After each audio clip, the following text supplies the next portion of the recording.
দিদি একটু একটু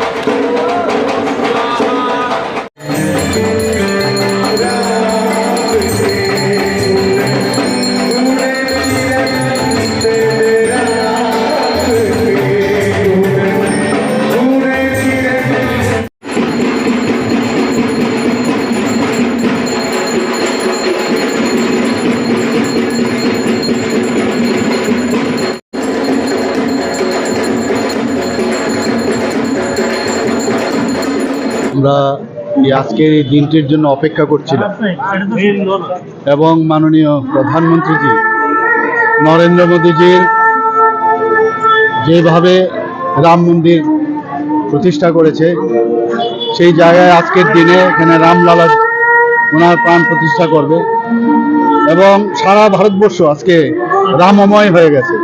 সব জায়গায় আমরা জানি যে রাম রাজত্বের কথা আমরা সবসময় বলি, তো আজকে মনে হচ্ছে সারা ভারতবর্ষ রাম রাজত্বের যে অধ্যায় আবার নতুনভাবে শুরু হবে। এবং সুশাসন কাকে বলে একমাত্র রাম রাজত্বের কথা যদি আমরা স্মরণ করি তখনই মনে হয়। এবং মাননীয় প্রধানমন্ত্রীজিও চাইছেন যে সুশাসন সমস্ত মানুষের জন্য যেন দিতে পারেন উনি, এবং সেই দিশায় আমরাও ত্রিপুরা রাজ্যে আমরা চাই মানুষের কাছে যেন সুশাসন আমরা পৌঁছে দিতে পারি এবং মানুষের যে মৌলিক অধিকার সেইগুলো যেন আমরা ওনাদেরকে দিতে পারি, সেই চেষ্টা থাকবে। দিদি একটু একটু